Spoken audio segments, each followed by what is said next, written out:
Eram într-o celulă din Jilava, celula nouă, care comunica cu celulele 10, 11 și 12, în care eram înghesuiți circa 240 de oameni. Erau celulele de triere, unde erau cei care erau în curs de judecată. Și la un moment dat, într-o seară, se deschide ușa celulei și este împins înăuntru un bătrân, era de 80 de ani, slab, îmbrăcat în niște izmene și un maio. Era octombrie și era frig și era bătrân și slab, îmbrăcat numai atâta, pentru că el fusese arestat având pe el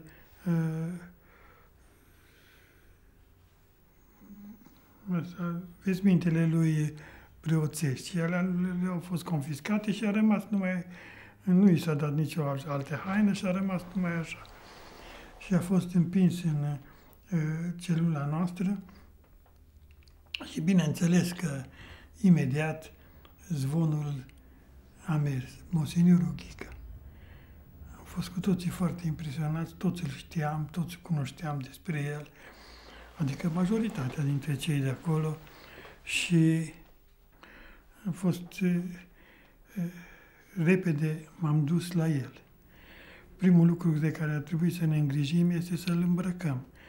Fiecare a avut ba un veston, ba un pantalon, ba ceva, și eu am avut un jerseu, un sweater mare, alb, frumos, foarte bine făcut de sora mea și am fost așa de fericit că am putut să îl dau.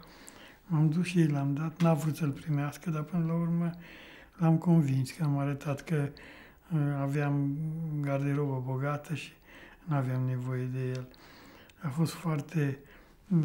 Și atunci i-am spus cine sunt, fără să cred că el mă știe, dar fiecare ne prezentam. Ce se întâmplă? Eu eram într-o epocă în care mă despărțisem de Sfintele Taine, de biserică, eram pe o poziție de necredință și sora mea și fratele meu s-au dus de nenumărate ori la Monseniorul Ghica, îl cunoșteau și printre altele l-au rugat să se roage pentru mine ca să mă pot reveni la biserică. Și eu i-am spus cine sunt și zice, ești fratele lui Nena și al lui Nelu, știu și să te binecuvinte. Și eu, ca știți cum era pe tinereța aia sălbatică, zic, dar nu, părinte, eu vreau să fiu sincer, eu nu aparțin bisericii acum, că sunt.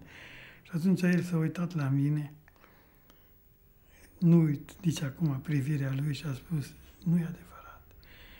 Tu nu știi, dar eu știu mai bine decât tine. Tu ești al bisericii noastre. Și m-a binecuvântat.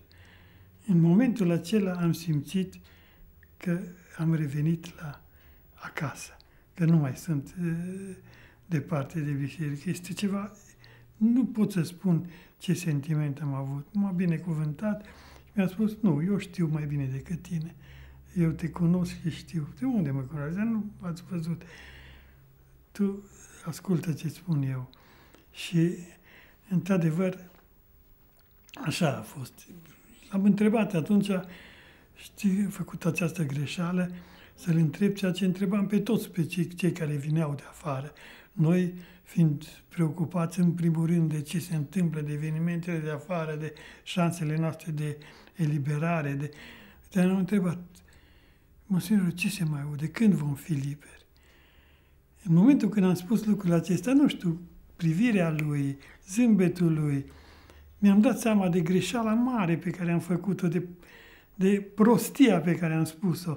Să întreb pe omul pe care în viața mea n-am cunoscut un om mai liber decât el, să-l întreb când vom fi liberi.